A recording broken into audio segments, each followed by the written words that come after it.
A court-martial is standard procedure when a ship is lost. I was doing my duty as an officer of the Judge Advocate General. You always enjoyed the adversarial process more than getting at the truth.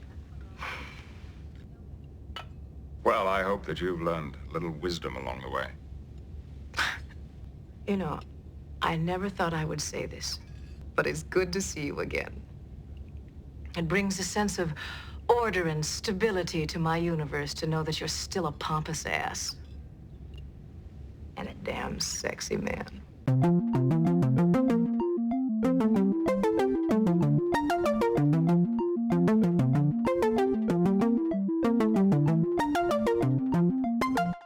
Hello, everyone. Welcome back to Fully Functional, a TNG podcast. I'm Maggie, joined by Jeff and Dory. Yo. Jeff and I are huge Star Trek nerds, and Dory is a Star Trek novice, and we're taking her on her first journey through Star Trek The Next Generation. Today, we're talking about the Season 2 episode, a personal favorite of mine, called The Measure of a Man. Original air date, February 11th, 1989. And as always, we'll take it to Dory for the recap. Okay, so, I want to save my, comments for, when we actually have a discussion. But this episode was so fucking good. Yeah. This is such a well done, well thought out episode. Half my notes are just quotes. Because there's so many good speeches and shit in this episode. Okay, recap. Okay, so we're on route to Starbase 173 for I don't remember the reason, but they're stopping for reasons. Because the plot. Yeah, I think they're already at the Starbase. Oh, okay. Because, in the captain's thing, I think they said they were on their way. But then all of a sudden they're I don't know. Regardless, they're going, or maybe they're going there while the team's playing poker. So then we've got Dr. P, Geordi, Data in a real fun visor, Riker, and that other guy whose name completely escapes me. Chief O'Brien? O'Brien. Oh, okay. Yeah. Yes. I kept thinking it was, what's his face? Argyle, but I was I knew that's wrong. I know that's wrong because I remember what Argyle looked like. Okay, O'Brien. I should write that down. Yeah, O'Brien will continue to come up as things go on. Yeah, it's fair enough because he hasn't been super established yet. Yeah. Fun note, this is the first of many poker scenes in Star Trek. Okay, yep. I enjoyed it, but man, did this happen in real time. Yeah. I was wow, okay, this has been a choice. But here's the thing. At first I was okay, I don't really like poker. I don't understand poker. I don't play poker. So this isn't that interesting. But then, man, payoff. It makes sense. I get it. It matters. Yes. Okay. So they're playing poker. Then we go to Picard in a restaurant bar thing. And it's very green and pink. And he's having a drink and he sees a woman looking around, very not subtle. And he's oh, okay. So he obviously recognizes her, goes to say hello. And it is Philippa Louvois. He hasn't seen her in 10 years. She's I guess a space lawyer. I'm a little unclear of what her actual job is. Well, it's okay. Starfleet is... I feel like they're starting to drop the pretense that Starfleet isn't a military. So she's basically she's part of the military justice system, I believe. She's part of the legal system. Well, that's exactly what it is. That. Reportedly, Roddenberry kind of fought this episode during the writing process, specifically because of how much it leaned into the military stuff. Yeah. Because I remember that she said that Picard was court-martialed or because of the Stargazer thing. Yeah. I just wasn't sure if she was a judge or a lawyer, but I guess it's kind of a combo thing. I don't know. She's just a justice of something. I don't know. I don't think they were entirely clear on it. She's the lady in charge of stuff. Yeah. Yeah, I wasn't really sure. So they have an interaction, which there's so many good lines in this that I'll get to their interaction lines later. Okay, so then they're having a conversation and over comes Admiral Nakamura, and he's like, hey, this is Commander Bruce Maddox, and I want to see the bridge. So Admiral Nakamura and Bruce go to the bridge, and Bruce is like staring at Data in a way that makes me uncomfortable. I really liked how in that scene, Data not only noticed that Maddox was staring at him, but also that it was clear there was some sort of history there. Yeah. How he kept looking back, and it was like, oh, that's weird. Why is Data reacting to this? Like, normally he would just ignore it, but then you find out that there's actually a history between them. Yeah, so it turns out Bruce was like opposed to Data getting into the academy. Bruce also keeps calling Data it, and I kept thinking he would get along with Dr. P. Yeah. Ooh. That's why I think they kept her far away from this episode. Yeah, like we don't. It's like, this is read the room, Dr. P. Yeah. You cannot be involved in this. Yeah. Okay, so Bruce is basically, his deal is he wants to sit down and he wants to take Data apart to like see how all his bits work, so they can make multiple versions of him because he's so incredible. In which, like, I don't disagree on the incredible part, but I do disagree on taking Data apart. And Bruce's whole thing is like, like, you'll have your memories and stuff, but like, it'll just be facts. And in the great words of Data, he goes, it's something along the lines of like, it takes the flavor of the moment. Yeah. It says the flavor of the moment could be lost. Yeah. So like, everybody is kind of like, yeah, this doesn't seem great. Because also, like, Bruce's like idea of doing this doesn't sound 100% sound. Like, Data calls him out and is like, yeah, it doesn't sound like you super know what you're doing, because like this brain thing doesn't sound like you like can put it together or fix it. And Bruce is making excuses, and the amount of times I wrote "what" and "fuck Bruce" in my notes is a little too much. Yeah, because Data asks him a question. It's like, oh, have you figured out this problem? And he's like, no, not yet. And he's like, that's like the first thing you need to figure out. Yeah. Like, you're not even close. That would appear to be a necessary first step. Yeah. Yeah. So then, like, Picard is like, we can't let this happen. So he goes to Philippa, and she's like, yeah, he's like a machine, and the only way he can sort of get out of it is if he quits. So Data resigns, and he's packing up his stuff, and we see the little Yar hologram, and oh my god. I'll get back to that later. I saw this episode like many times in my youth, and I recall the Yar hologram looking better than it did in this. I found that it looked a little dim and flat, and I think that the redone effect didn't really work very well for it, personally. Oh. Yeah. I was just so happy to see her, tiny form and all. And then like Bruce just busts in and starts going through Data's stuff, and I was like, excuse me, bitch, get the fuck out, stop touching his books. So then Bruce is like, you can't resign, but fuck Bruce. I wrote in my notes that Bruce is worse than Dexter. Ooh. Well, my hatred for Bruce is more than my hatred for Dexter. He's definitely written that way. And Dexter was full of bugs. Well, yeah. But that means that Dexter didn't have control. Yeah, that's true. He wasn't. He was under alien influence.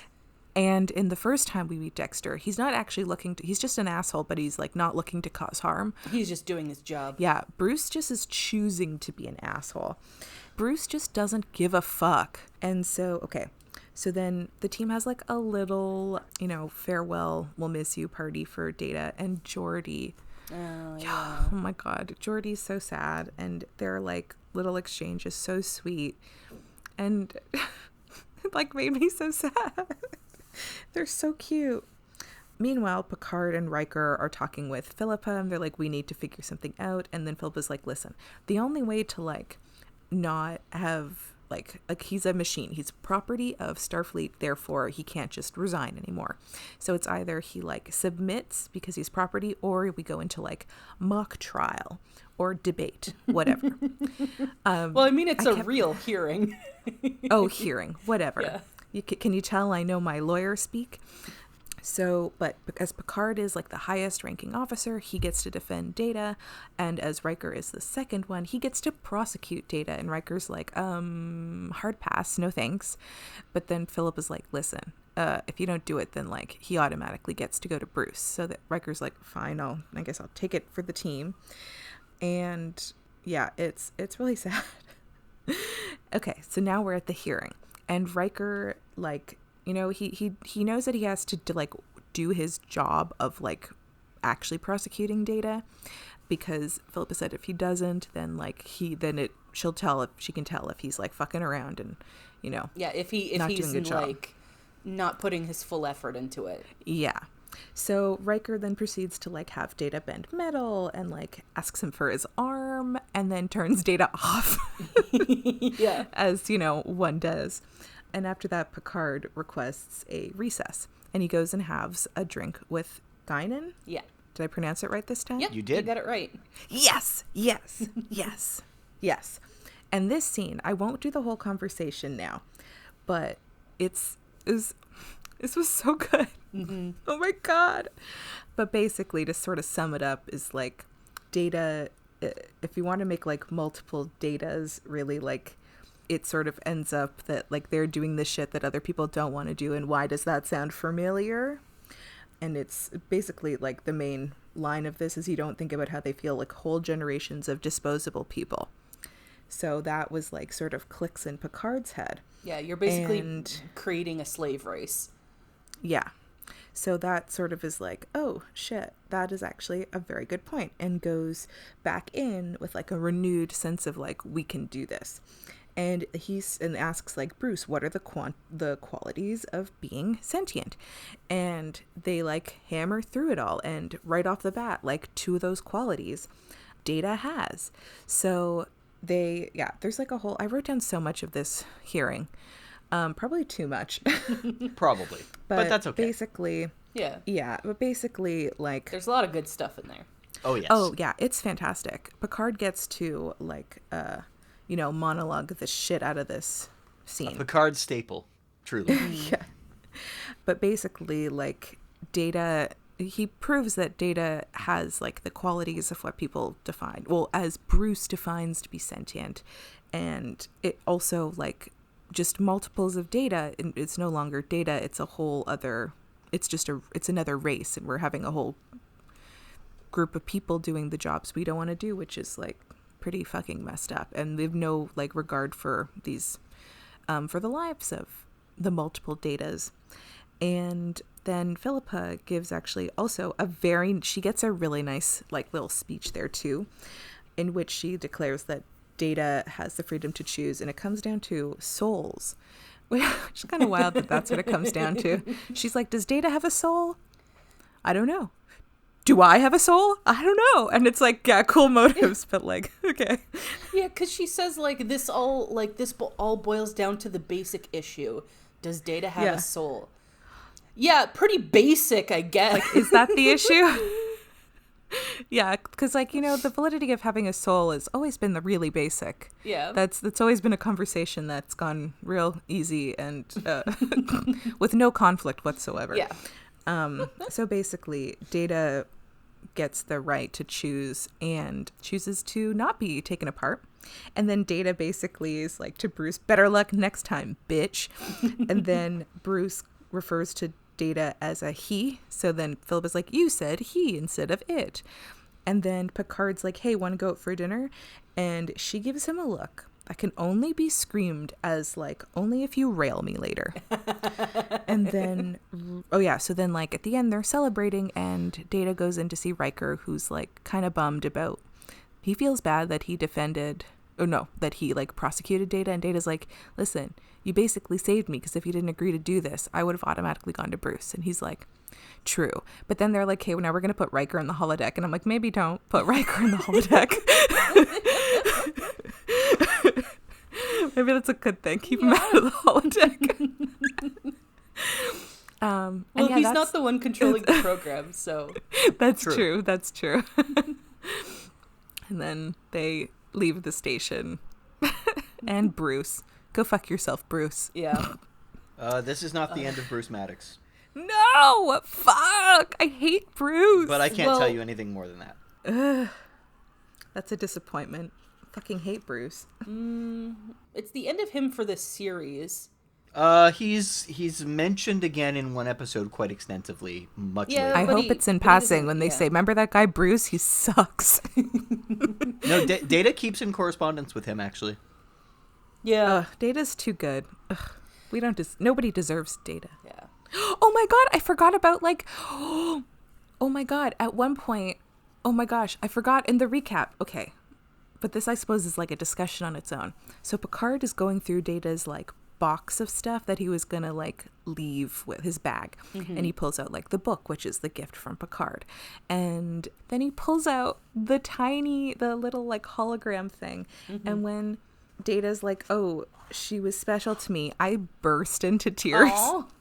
And then the next line is, "We were intimate," and then I burst out laughing. The walls of my building are not thick, and if my neighbors were home while I was watching this episode yesterday evening, they must have thought something was wrong with me. Because I was sobbing and laughing in a span of like a second because it's just 2 lines apart. Fun fact, the director deliberately chose to give a reaction shot to each character in the room after Yeah. that, specifically Yeah. because I loved it. he wanted that point to land home as much as possible. Oh, it was so good. Oh my god. Just what a roller coaster of emotions in 2 lines. I feel like, to me, this is always the episode where you see the first real signs that this show is going to be something special.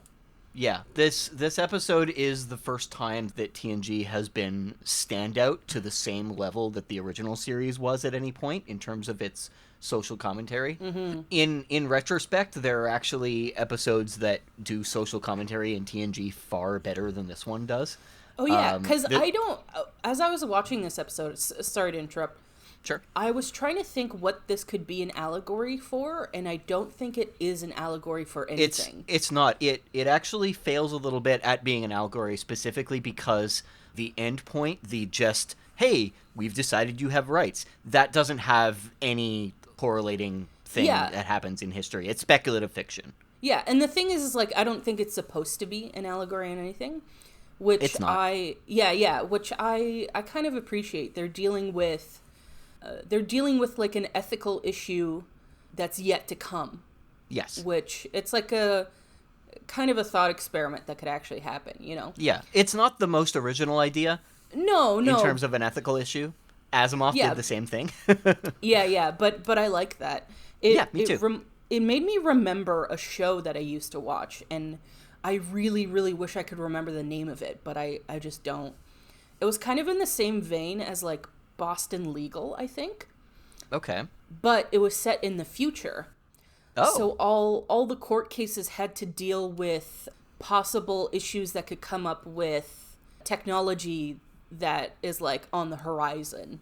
Oh. So, like, yeah, 2 that I remember is there was a court case about a baseball player who got a cybernetic eye, and they had to determine whether that was, like, cheating or if he could still be allowed to play baseball because he had, like, such an advantage with the Yeah. eye.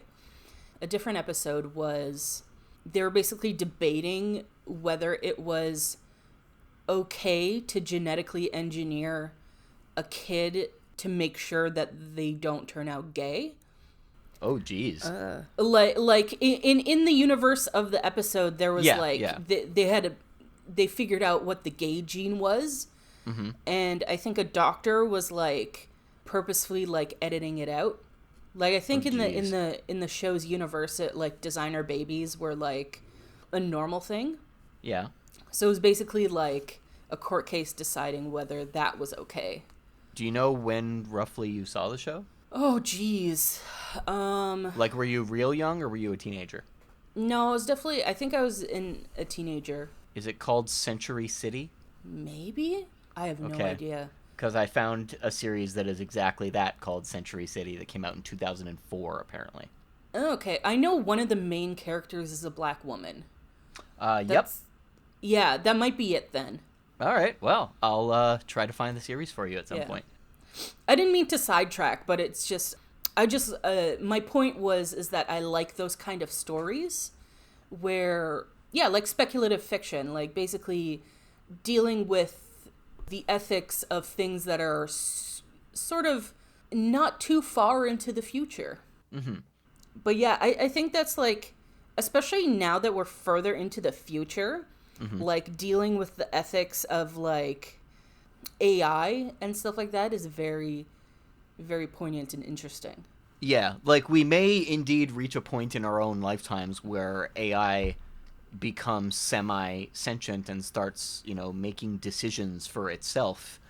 And like I don't think we're going to reach a point where it's as advanced in terms of like a psyche as someone like Data, but it's that there are actually laws in some countries that are like proactive laws regarding AI already.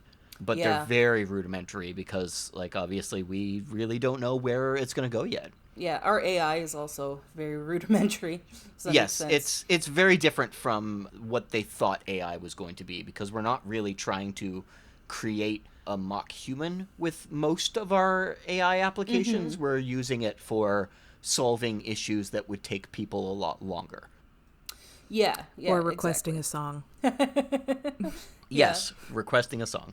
And the thing is like, if you want an AI that like, because a lot of these stories is like AI rebelling and shit like that, but it's like, why did you program a thing that you want to just do tasks for you with free will? Yes. Yeah, definitely a strange choice. Yeah, it's like you literally can just program it to like doing the thing you ask it to do. Mm-hmm. Which also brings up other ethical questions, too. Oh, absolutely, yeah. It's one of the things I always found weird in Star Wars because almost every droid seems to, like, have its own personality in those films. And, like, in many cases, there's really no purpose to them having a personality. Yeah. It's just something they give them, but they also treat them as less than human, so it I don't know, it's... Yeah. AI's complicated, man. Yeah. Also, Star Wars isn't particularly realistic, so... What? I know, right? So actually, Dory, we should get into your thoughts on the episode because Yes, we've been absolutely. monopolizing the conversation a little bit up to this point. Oh no, I like listening. I talk so much. Sometimes it's nice to shut the fuck up for a second and listen to other people. Yeah, but this is a show about hearing what some noob thinks about how great Star Trek is. Not us, we're just dorks. I am the noob. Yeah. Yeah, I really liked it. And it's funny, when it started, I was like, okay, where's this going? And it just, honestly, it surprised me how much I liked this episode. Yeah, it doesn't let on where it's going right away. It takes a moment to get into things. I actually really enjoyed the opening scenes with both before and after the intro with Picard and what the hell's her name again? It's French. Philippa something though. It's Philippa like Louvois. Louvois. There we are. So yeah, the scenes between the two of them, like they're very exposition heavy, but it comes off naturally. And I really appreciated that. I thought it was they added a lot of personality into her dialogue that comes off damn near immediately.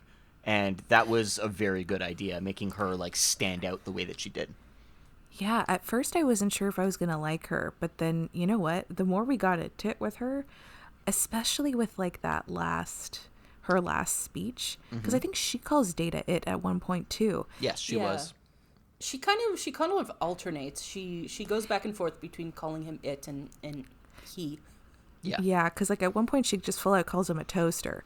So like I think like Picard's speech like got to her too, because then in her like a judgment, I think it was just like minus the Do they soul still thing. use toasters in the 24th century?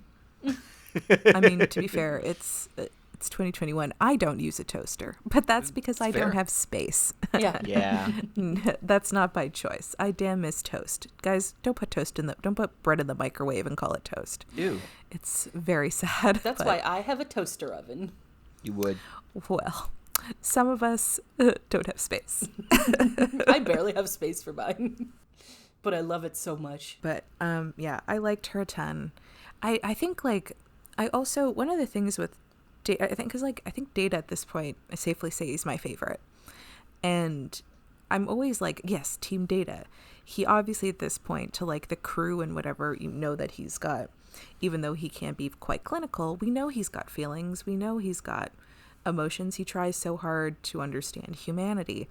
But like the way that they went about, like the starting from like Picard's conversation with Guinan, it totally brought to like an area that I never even thought about, of like the ways they can use data. I don't know, this whole argument just, it never occurred to me, and it was very convincing. I mean, because he's more than just a character. He's also in many ways a tool because of how advanced he is. Yeah. Yeah.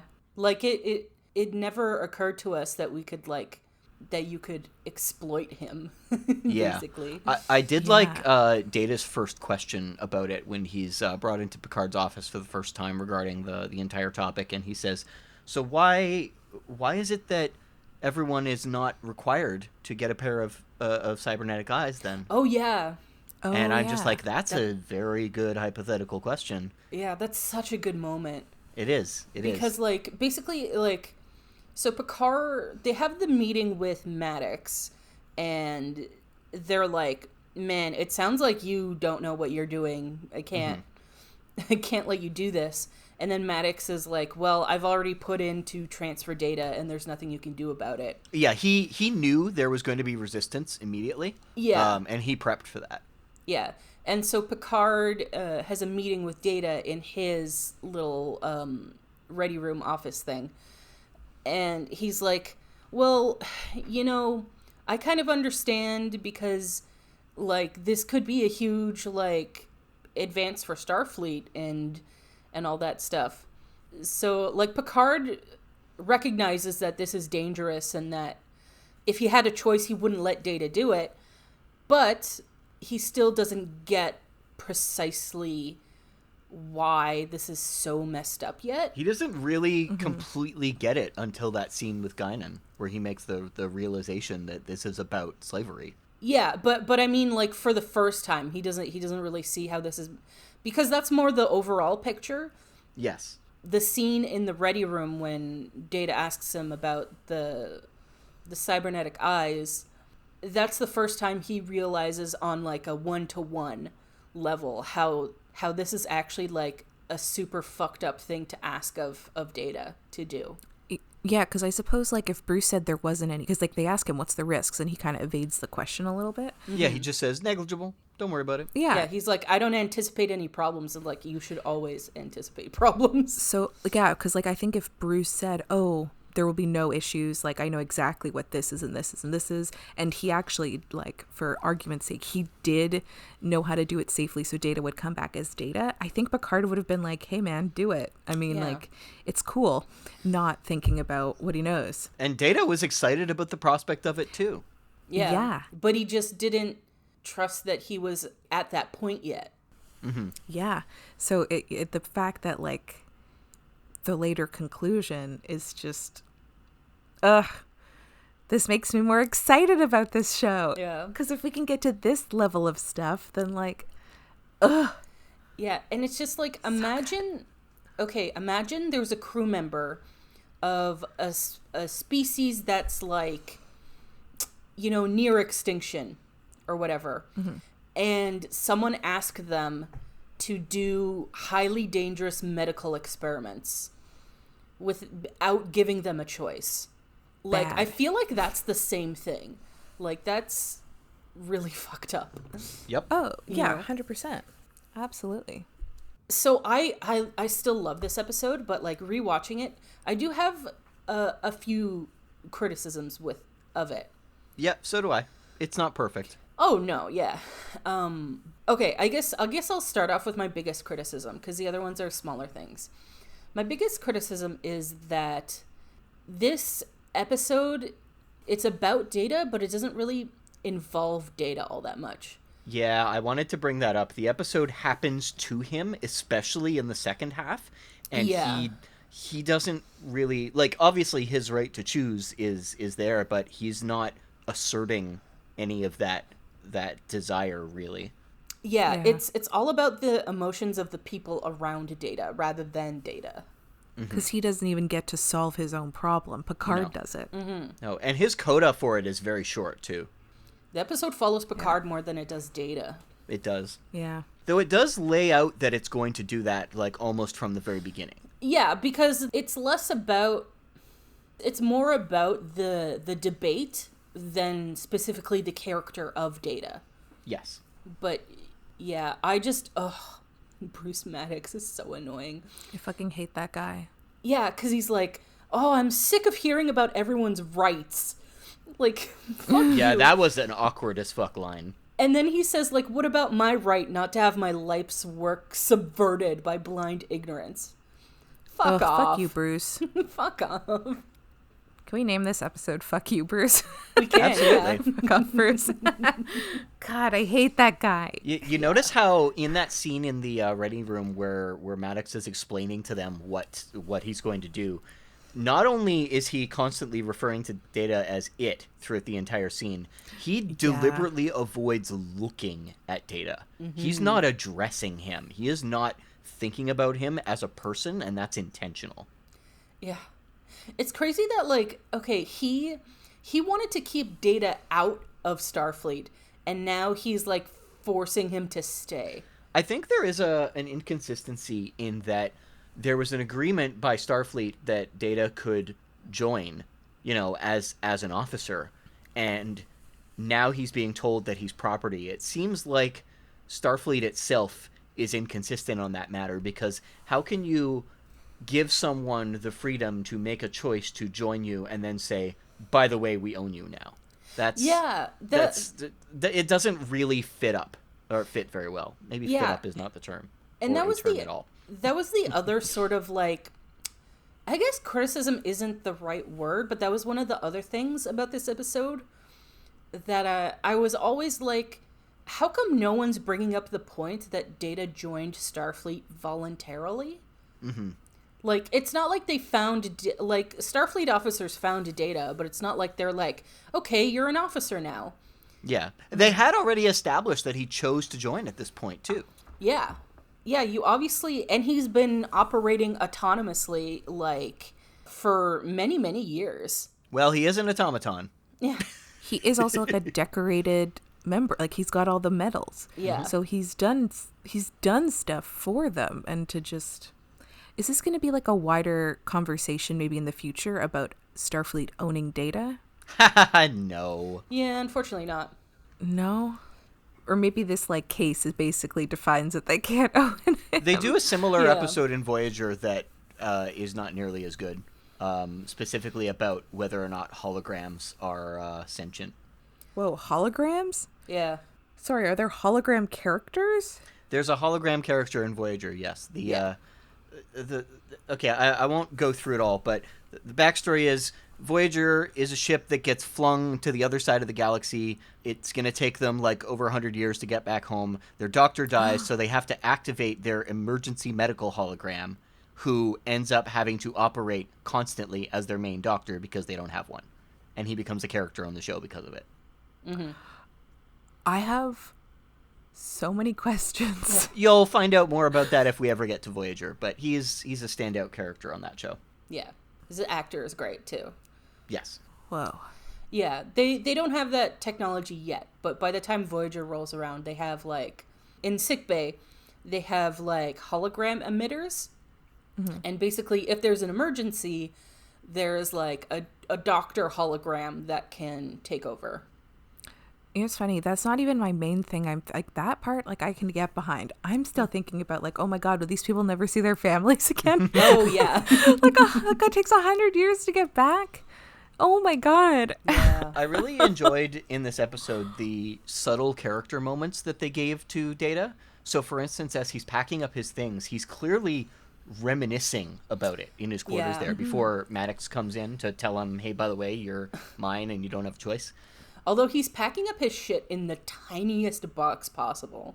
He is, because he clearly doesn't have that many things. Yeah, but his framed medals barely fit inside the little bag thing. Yeah, so I still like all of those little short moments where, like, he's looking at something and clearly having a memory about it, and thinking positively about it. Like, Data obviously doesn't have or completely understand what little emotion he does have, but he does have feelings to an extent.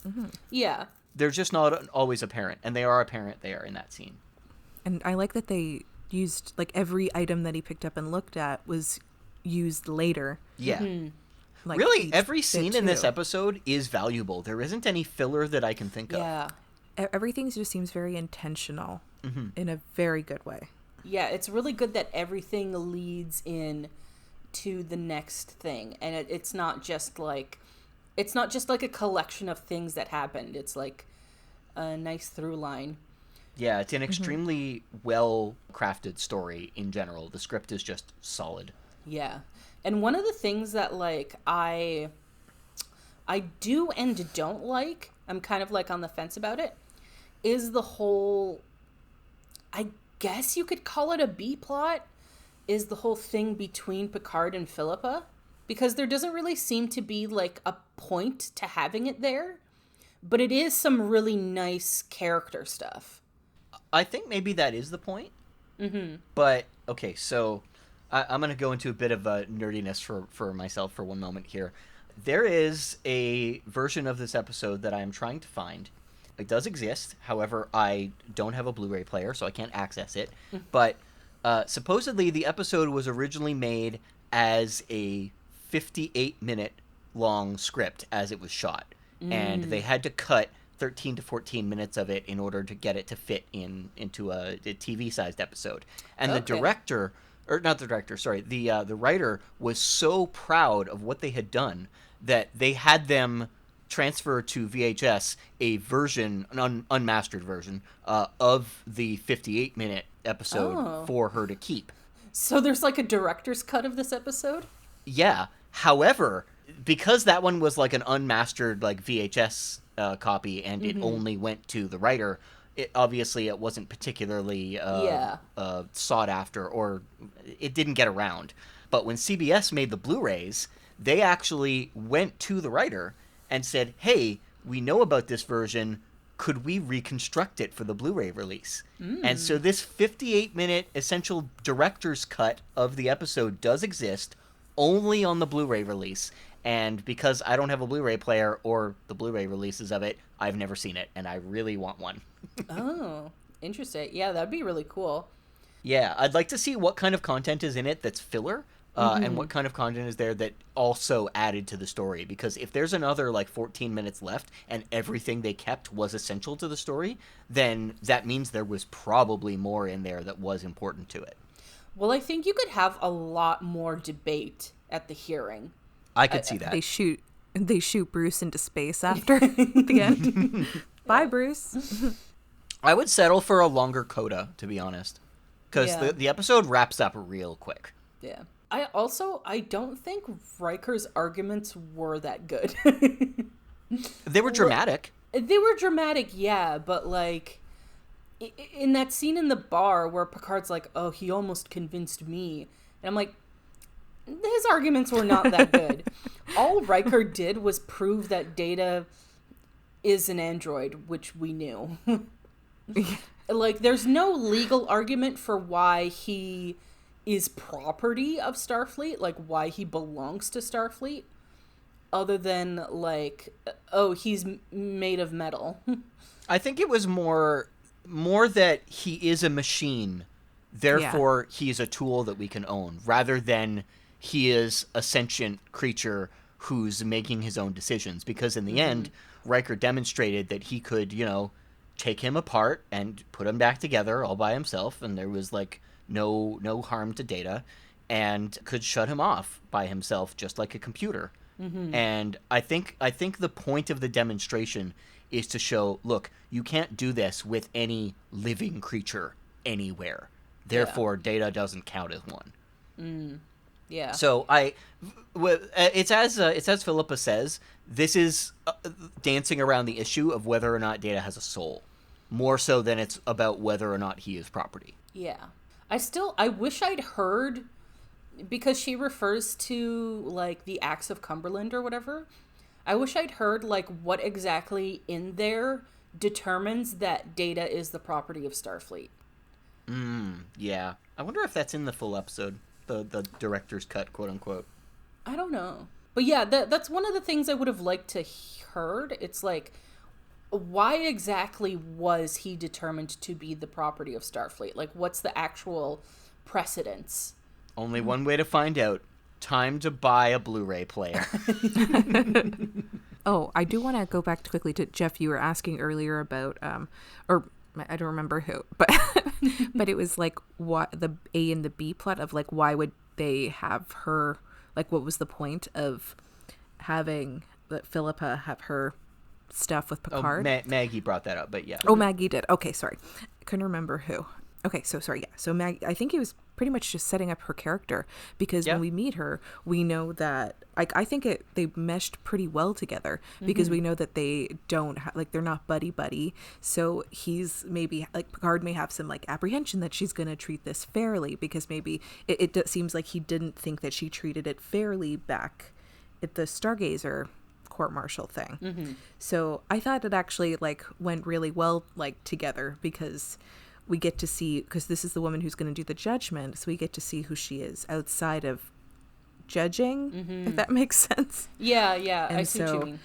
So then, like, I think she's come around by the end of it, too. So I think that's, like, part of why I really like the episode is, like, yeah, they have sort of A and B-ish, but, like, I think the B goes perfectly with the A because it's all related because she is still part of the A story. Yeah.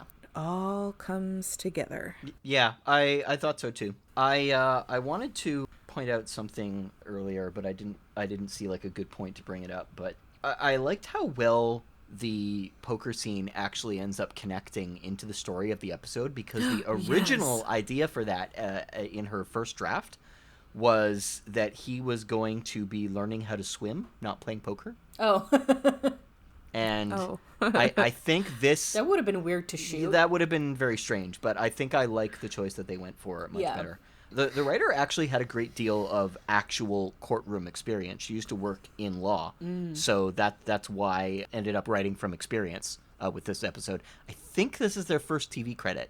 Oh, nice. Which is remarkable considering how well regarded it was. Yeah. I'm sorry. I'm stuck on swimming lessons. That is so funny. I can't what all of them in the pool or just like Data would be taught by one person? Would it be Geordi? I don't know. It was a first Would draft, it be Riker? So. I'm going to be thinking about this for a while. I feel like it would be Troy who'd be teaching Data to swim. Oh yeah, she wasn't even in this episode. Jeff, can you just say the name of the writer? Oh, I don't recall. Hold up. Let me look it up real quick. Just because you were talking about them, but we should say their name. Give credit. Yes. Sorry, hold up. It is over here. The writer's name is Melinda Snodgrass, which is an absolutely unfortunate name. Yeah. It's a mouthful. Yeah, that's who I was gonna guess. I was gonna guess that it was Melinda Snodgrass. Has she written like more episodes then? I think so. Yeah. I think it's just because her name is memorable that I remember. It is very memorable. Yeah, I think this was her first episode for TNG and also her first TV writing credit in general. But yeah, I'm gonna quickly look up if she's written any other TNG episodes while we continue talking. There was a real funny moment for me when they're talking about who has to defend what position, and she's talking to Riker about it, and he's like, I can't do that. I won't. Data's my comrade. And I have seen that screenshot of Data's my comrade so many fucking times on the internet. Comrade. Well, the joke is that Star Trek is luxury space communism. Yes. Well, a lot of her other episodes are not amazing in TNG anyway. Oh, she did some Outer Limits. Oh, cool. Yeah, that's cool. She wrote several Star Trek novels. Oh, no, sorry. Only one Star Trek novel, and then a bunch of other novels. Oh, wow. Yeah, she has written, like, a dozen books. Wow. Good for her. Yeah, interesting. All of the other episodes in TNG that she wrote are in season 2 or 3. And actually, yeah, some of them are quite decent, but because it's season 2 or 3, Yeah. I mean, in this particular case, she was writing from experience. Yeah. Which is probably one of the things that makes it strongest. But looking at the other episodes, like they're not bad. None of them are bad episodes. Mm-hmm. They just don't follow through nearly as strongly as this one does. They just don't measure up. Okay, this episode is done. Goodbye. Did anyone notice that Data used the Webster's Dictionary definition of Android? And it's just like, really? Webster's still exists in 450 years? All right. Oh, there was something I wanted to bring up about the poker. Okay. Data, so at the beginning, Data is like very, very clinical about the rules about poker. And he's like, Riker ends up bluffing him and wins, right? Yeah. And then Data's like, why would you, like, it's illogical to bet when you can't win. And Riker's like, but I did win. But the thing I wanted to bring up is that Data later says that he's read every book and treatise on the subject of poker. And in not one of those books did they talk about bluffing. Well, in not one book did they talk about the psychological game of element of poker. I guess not. I would like to voice my appreciation for the fact that all of TNG's poker scenes take place before Texas Hold'em was the popular game of poker to play.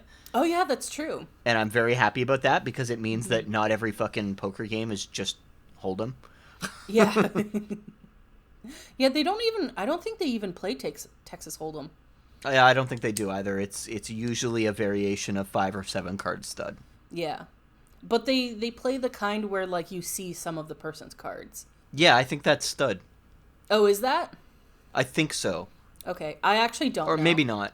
I could be wrong. I don't even get how betting works in poker. It's complicated. Yeah. But anyway. God, I'm sorry. I just, like, I have such a furious, illogical rage with televised poker. I don't know why. Like, something just makes me angry about it. I don't even have strong feelings about poker, but for some reason, like, because I work in sports and I see it televised on sports channels all the time. And to me, there's nothing more boring than fucking watching people play poker. I can't stand it. Like, well, yeah, because so much of it is just the guys staring at each other. Yeah, I get. Not like, a single facial expression among anybody. I think it's just the attitude around it because, like, I totally appreciate that. Like, I've learned to appreciate baseball, which is boring as fuck. Fair. But, like, once you get sort of the, like, once you start understanding the kind of, like, chess game that happens between the pitcher and the batter, it becomes a lot more interesting. You know, I find most sports super. I like hockey. That's the only thing I can watch on TV. But if I go to a live game, I'll go watch basically any sport if it's live. Oh yeah.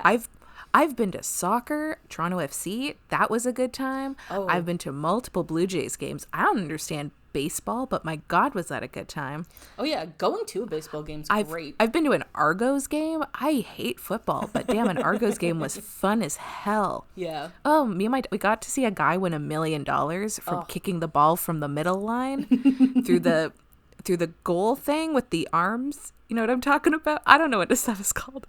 I think wrestling is fucking stupid, but I got free tickets to a local wrestling match and went to that and had a fucking blast. Oh yeah, wrestling's great, like fun. Live, especially local wrestling. Yeah, but that's because it's like a theater show more than anything else. Yeah. Ooh, I love theater. Yeah, just live events are hit different. Yeah, and oh god, I wish I could remember go to live events, guys. Yeah, remember live events. Remember going to a baseball game. Jeez. Remember going to places. I saw a bunch of video that I shot the other day of the last big concert that I went to go see, and I think it was Slayer's closing show when they were retiring, and I'm just like sitting there watching through all of it, and I'm like, I'm not gonna be able to go to another concert for like a year. Yeah. Fuck. Oh yeah, I doubt Rammstein is happening. Yep, Sucks. me too. Me too. That's probably being postponed till... I think they already postponed it till 2021. It is Yeah. 2021. It is. Or not, sorry, 2022, my bad. Oh, okay. But yeah, the thing I was getting to with poker, I think it's okay. The type of people that tend to play poker, and especially the people that get like so big they end up in like the televised tournaments, are just huge douchebags. That's fair. and I think it also is a bit of a personal connection in like my ex-boyfriend used to watch it, Oh, God. and it's just like I understand that it's irrational, but just something makes me so furious about seeing poker on TV. No, it's rational. I just You hear that, hate it poker so fans? bad. If you like watching poker, fine, you do you. No, But no, for we're some into reason it season makes- 2. It's time to start alienating our audience and pitting them against each other. Dance for me. That's what we do each episode, find ways to like To shit on our alienate. audience. This episode is brought to you by hating poker players. Yeah. Oh, boy. So should we get into standout moments, or do we have Yes, anything more to point out? No, I think let's get into favorite moments and that good stuff. All right, Dory, would you like to take Oh it my away? god. I've got so much stuff written down. Oh, but you so gotta much pick one. stuff. No, I'm not picking one. I'm picking them all. Oh, wow, you want to fight? Yeah. I woke up and I My chose favorite violence moment today. is the episode. Yeah. Yeah. Okay, let's start. I'm going to do it in order. Okay. Let's start with when we first meet Philippa. Picard goes up to her and he's like, if we weren't around all these people, do you know what I would like to do? And then Philippa goes, bust a chair across my teeth. And then Picard goes, after that. And then she goes, oh, ain't love wonderful? And I'm like, and then, oh, okay. Then Philippa goes, I think this is like after the, oh no, I think this is the same conversation. I don't know. Because I think at some point they do the credits. Yeah, after she It's says somewhere in ain't between love there. grand, they go into the opening. Okay, so then this is right after the credits. Yeah. Then she goes, you know, I never thought I would say this, but it's good to see you again. It brings a sense of order and stability to my universe to know that you're still a pompous ass. And then he makes a face and she goes, and a damn sexy man. And I'm like, damn right, Philippa. I'd like to give them credit for giving sexuality to a woman over the age of 40, Yes. because like that doesn't happen in TV very often. She was so thirsty. It was Yeah. great. I actually thought her and Picard had good chemistry. They did. Yeah, it was fun. Yeah.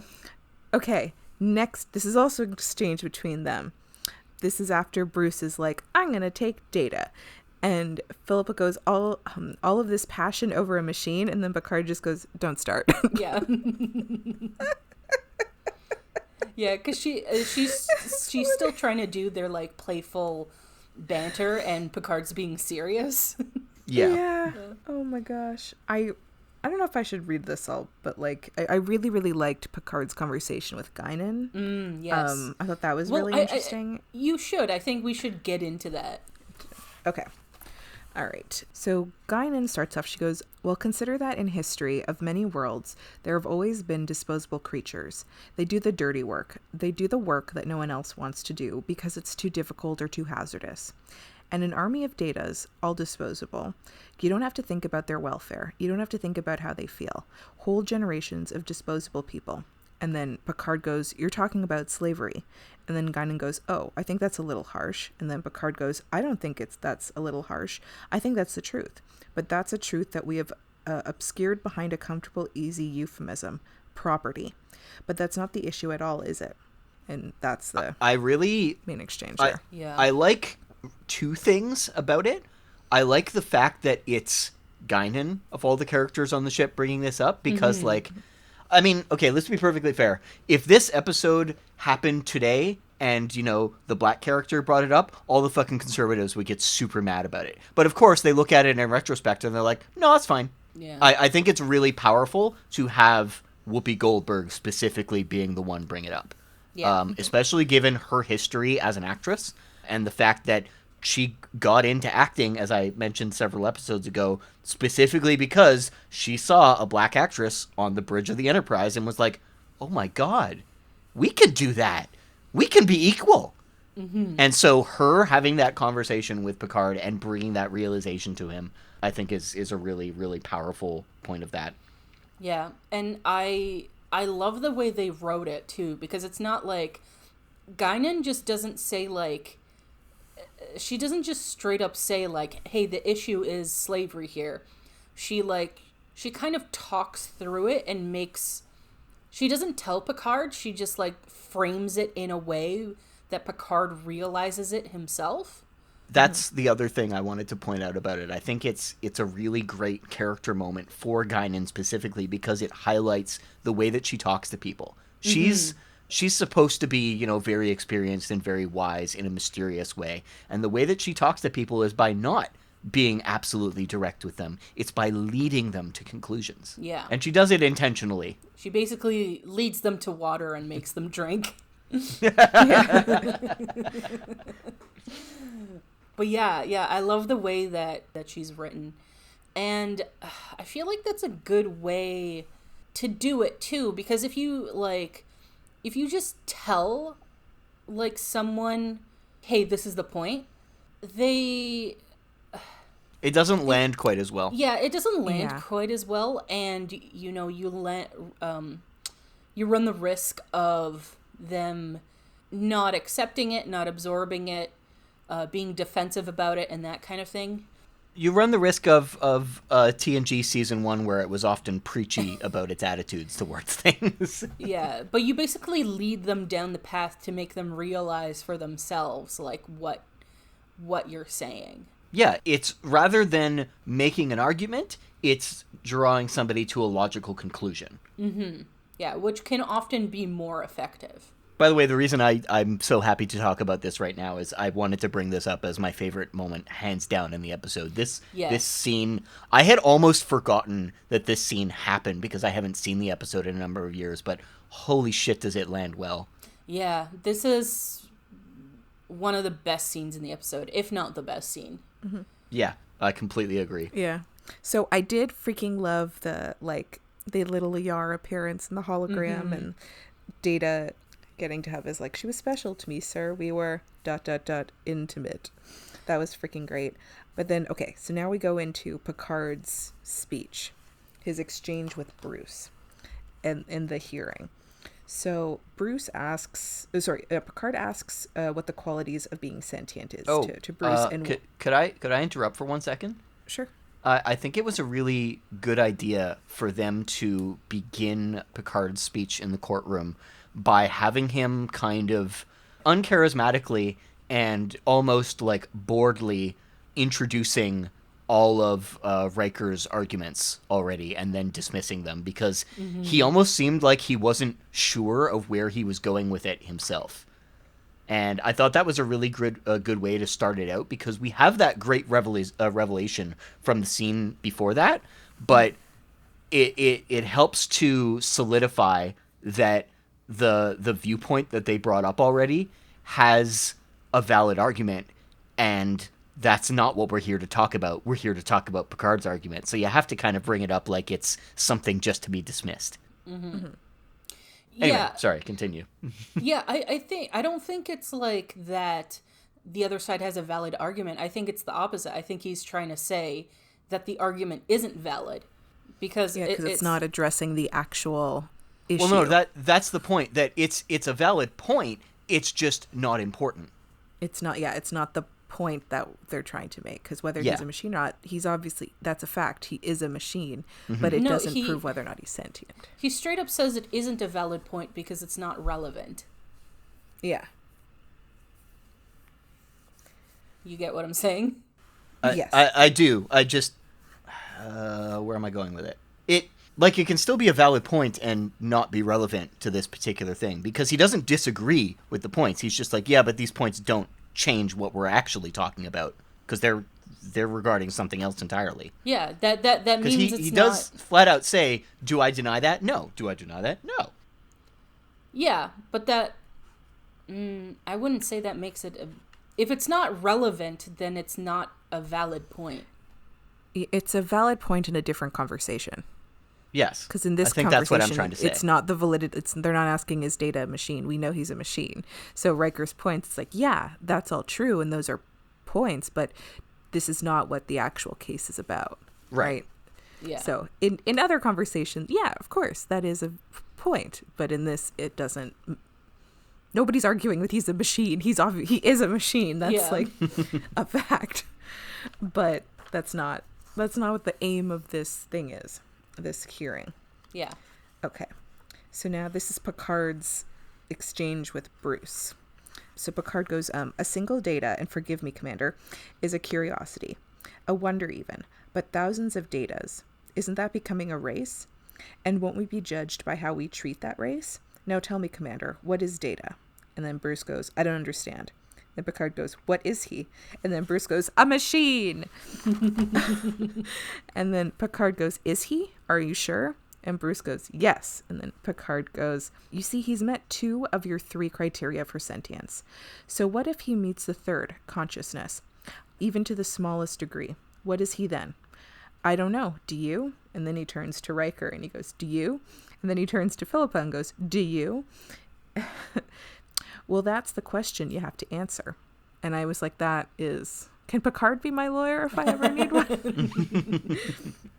So I thought that was a good speech. I think it was really important for them to not actually give the audience the answer for that, rather than like taking a firm stance on it. I think it was better for them to not take the firm stance and to leave it as an open-ended question in the end. Mm-hmm. Yeah. That was really larger than the episode was capable of answering, because like there are philosophical questions that you can't just be handed an answer to them. We're still debating with many philosophical questions to this day that there isn't a right answer because it concerns morality. Yeah, it's like, because they're debating, like, is Data conscious? It's like, well, we don't know if we are. Yeah, which as Philippa brings up, it's raining into the metaphysical territory where we're really discussing, like, are we anything? Yeah, and I think that I forget the philosopher who was like, I think therefore I am. That's Plato. Is it? I think so. I thought it was like a French dude. Descartes? Maybe. I might have just pulled that out of my ass. Because the whole philosophy is that, like... Oh, never mind. It's Descartes. Yeah. Ha Yeah. Dory was right, right. it's It's Descartes. Thanks, grade 10 philosophy. My thought was ancient Greek because the actual phrase that we often hear it at, or that I often hear it as, is a Latin phrase. I don't know how to pronounce it. It's like cogito ergo sum. Yeah, cognito ergo sum. Yeah, I think he just put it in Latin because it's fancy. I could see that. Oh, he published it in Latin. There we go. Yeah. That Okay. explains it. Yeah, that makes sense. So the basic philosophy is that he wanted to doubt everything until he could find an undeniable truth or something like that. And basically the one thing that he couldn't doubt was that he was doubting, that he was thinking. Mm-hmm. So it's like the only thing you know exists is yourself. Yeah, that's right. He wanted to question everything that existed. But the one thing he couldn't question was that he existed himself. Or does he? See, like, that's why there's many different schools of philosophy, because you can make arguments against that. But in that sort of specific frame of philosophy, the way he was doing it, he couldn't doubt that he was doubting. And therefore, if something can doubt itself, then it must be. Yes. Metaphysics. So you can never really be sure of anything. Except yourself. Whoa. So believe in How do you yourself. feel about that, Dory? Believe in you who believes in me. Yes. Believe in the you that believes in me. Oh no, it's the opposite. Believe in the me that believes in you. Yes. Yeah. Yeah, my bad. Anime references, they don't make sense. I Yeah. was going to say, who said that? Oh. I don't know, it's some Pokemon episode or something. No, I'm joking. I mean, you got to catch them all. Damn, his name is on the tip of my tongue. All the philosophers, that is. What's his name again, Jeff? Oh, Kamina. Yeah, Kamina. The beautiful philosopher Kamina. Poor, sweet Kamina. Knowing that he's like a fucking headstrong douchebag makes yeah. that infinitely funnier. Yeah. We'll show you one day, Dory. It's amusing. It's a show that Shout out one-ups Gurren its Lagann. own ridiculousness every single episode. Oh yeah, it's about mechs, and the way you defeat a mech is by getting a bigger mech. What is a mech? It's like a robot that you control, Yeah. that you're Okay. inside of, that you pilot. Oh, like with the thing in Pacific Rim? Yes, Is that exactly. kaiju? Or am I thinking of something different? Okay. Kaiju are monsters. Oh, Yeah. okay. They're So then like the things to creatures. fight kaiju. Yeah. What were they called? Were they just machine They're things? No, mechs. they've got to have a name. Everything has to have a name. Machines. They're called mechs. Were they actually called mechs in Pacific Rim? I don't think so. I'm not sure. I Mech didn't see is. it. I think Mech is copywritten by the guys who make Mech Warrior. Oh, maybe. Oh, okay. Yeah, BattleTech, whichever. Faza. Anyway, Anyway, shout out Gurren Lagann. yes. Sorry to interrupt Dory on our sidetracks. Oh no, it's fine. I think the only other thing I have is the Philippa's conclusion. Yeah. It's just like the last bit, not the whole thing. But she goes, is Data a machine? Yes. Is he the property of Starfleet? No. We all have been dancing around the basic issue. Does Data have a soul? I don't know that he has. I don't know that I have. But I have got to give him the freedom to explore that question himself. It is the ruling of this court that Lieutenant Commander Data has the freedom to choose. And then everybody cheered. Hooray! We won the episode. Yay! Go fuck yourself, Bruce. I like that this episode, it definitely had a point it wanted to make. It was definitely like very clearly on the side of Data. 100% Data is his own person and has Yeah. rights and blah, blah, blah. But they gave the audience the respect to make that decision for themselves as well. Yeah, they definitely, they didn't make the other side seem like completely dumb and ridiculous. Like they weren't preachy about it. They actually had an intelligent conversation about it. So like, I think I kind of have like two favorite bits in this episode. Number one is like when they bring out the Tasha hologram in court. Oh, so good. And I just really like, it is funny, but it's also like really sweet when Data's like, we were intimate. Because even though like, if you remember that episode, that was just like a drunken romp, Yep. But it's really sweet that it meant something to Data. Mm-hmm. And that like he regards her like fondly. Also, I should just be clear. I wasn't laughing at Data a yeah, little yeah. bit, but it was mostly like everybody's reaction. Yeah. Yeah, because just- my Philippa is God. like really like he boned down. And I think my absolute favorite moment is weirdly at the end of the episode when Data talks to Riker. Aw. When Riker's off like sulking basically. Well, yeah, because Data's his comrade. Yeah. And Data comes up to Riker and he's like, hey, we're having a celebration on the holodeck. And Riker's like, I don't deserve to be there. Oh. And it's so cute when Data's like, oh, because you lost? And Riker's like, no, idiot, because I almost won. Because I could have fucked everything up for you. And then Data, pure sweet soul that he is, goes up to him and says, like, if you hadn't done that, I would have had no choice, correct? And he's like, yeah. And he's like, well, I think his exact words were, that action injured you and saved me. And I was just like, oh, sweet, sweet baby Data. Data's childlike innocence is definitely not completely childlike. No.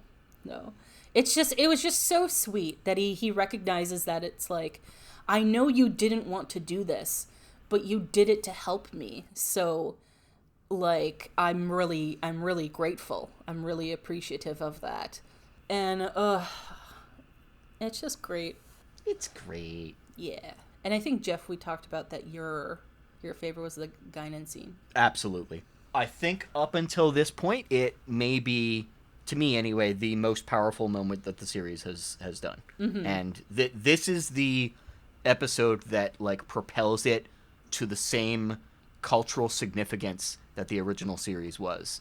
Yeah. And it's only going to get better from here, which is great. Yeah. Not episode by episode, obviously. Yeah. But not like unfortunately, it's not like, there still are some stinkers in there. I mean, there's stinkers in the original series too, so that's how it goes. But yeah, Dory, I think this is the first episode where you get like a true vision of what the series is overall.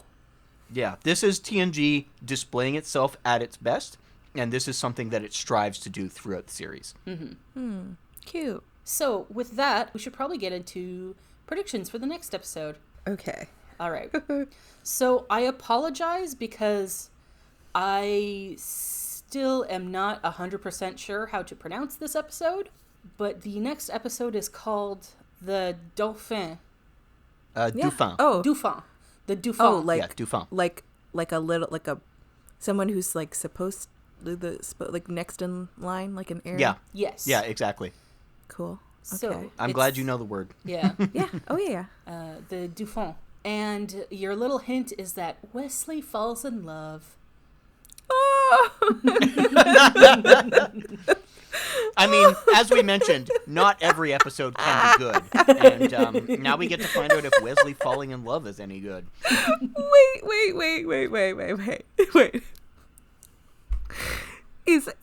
He can't. No, wait. What? Does he fall in love with the Dauphin, or is he can't be one? We can't tell you. That's up to you to predict. Oh my god. For us. Okay. It's up to you to decide. I got one. I got a prediction. It's bad, but we're gonna roll with it because it's what's in my head right now. Okay. Mistaken identity. They go to a planet, and maybe. Oh my god. Okay, it's like fucking Parent Trap right here. Wesley and this Dauphin of whatever planet they're on, they switch. Oh my god, this is like every twin movie ever. Switching goals, Mary-Kate and Ashley. Yes, please. So like maybe they switch. And so like the Dauphin can have some time, and Wesley could be like, yeah, okay, I'll be like royalty for a little bit to give this guy some time or something. Or on the other hand, or he's mistaken for that person or something, and then he falls in love with, maybe it's like a princess or somebody who's the princess who like is supposed to be meant for the Dauphin, and he's just like, oh, she's so pretty. Or there's that route, or he fully just like sees this girl and he lies and he says, oh yeah, he's the heir to this throne. I think you're forgetting something very important about that, Dory. We're from Starfleet. We don't lie. Well, maybe he tries it out. I mean, here's the thing. I think Wesley can lie, because in the episode, the coming of age episode, he threatens to like beat up that guy, remember? Oh, yeah. He doesn't threaten to. He asks him, do you want this to become violent? Yeah. I don't think Wesley could beat up a vegetable. So well, no, but he's not threatening to beat him up. He's just saying, hey, I am willing to fight. That's it. And I'm sure Wesley was willing to fight. Okay, so should I think of something more realistic other than like no, a plot of absolutely not. Absolutely not. I think, as we've stated, this is less about like you actually trying to get it right, and more about like just what wacky shit you can come up with. So that's Yeah, the crazier it is, the better. I'm personally. going with Parent Trap / mistaken identity. Wesley's the Dauphin. I'm ready to be wrong. all right. So, Oh my god, what if he falls in love with the Dauphin? I feel like that's too progressive for 89. I can't imagine that happening, but that would be very cute. Okay, I'll have to watch and find out. all right. So, if you want to see if Dory's right, watch along with us and join us next time for the next episode of Fully Functional, a TNG podcast. Goodbye.